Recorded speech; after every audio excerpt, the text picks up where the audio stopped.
I think especially when you're like new in not drinking or being sober, you just got to look forward to the hindsight that you're going to gain through it and get through it.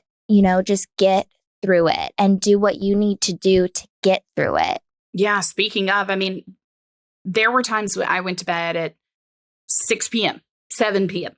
because either I was so exhausted from feeling the emotions I felt all during the day, or I was so used to filling that time with alcohol that I didn't know what else to do. I was so uncomfortable. I was like, okay, I'm going to solve this by just going to sleep.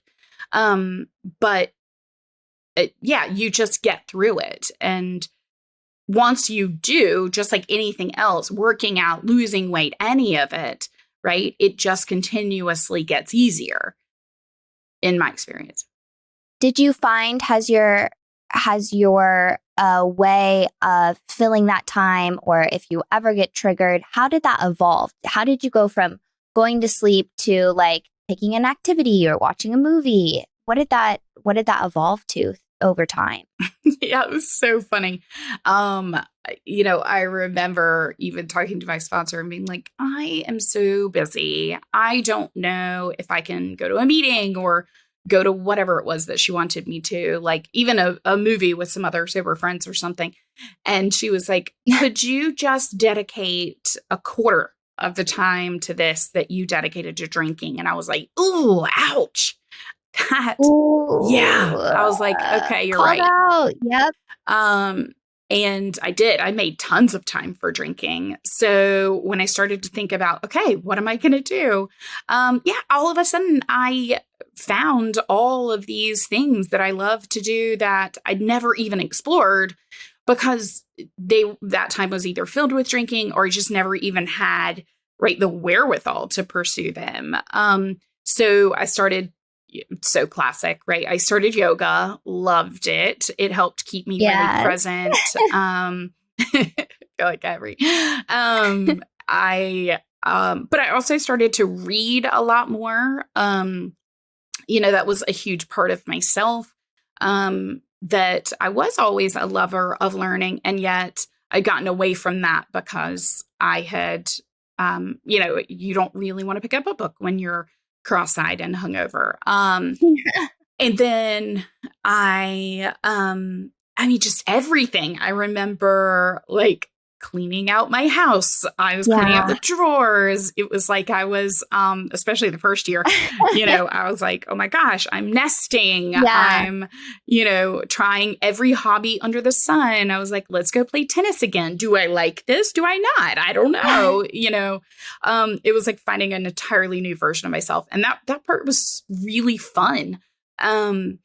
Because I had been drinking since I was 14, I had never had an adult life where I wasn't drinking. So, it was like rediscovering my sense of self and who I was and, what I really like to do and what I only was doing because they had alcohol there. And I mean, if we're all honest with ourselves, lots of what I did was only centered around whether the activity also simultaneously involved alcohol. Yeah. So all of a sudden now I was like, oh, well, what is it that I really want to do? So, yeah. There's a lot of learning that comes and I love that you like mentioned you're getting to know yourself again. It is like it's a new meet and greet to like who you are, who you're going to be and who you're not yet, because there's a lot of like loading time.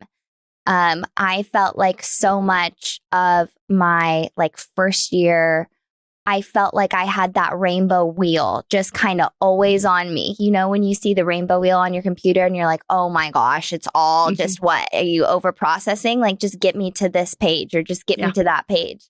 I felt like I was in that rainbow wheel zone. But I think that having had alcohol be such a fundamental part of my life for so long, and then seeing it go away, the absence of alcohol having such a fundamental part of my life now, being sober, is so empowering to me, where alcohol and drinking used to be empowering to me.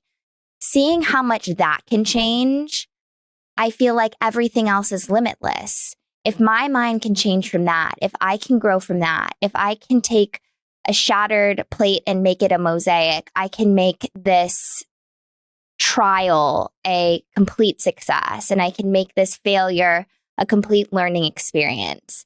And then I feel like seeing that has fueled so much of what can allow me to take your advice, and hopefully other people to sit and take your advice and really remove the limit that we have from ourselves, reconnect with our inner child and go after it, because you can do it if you do it.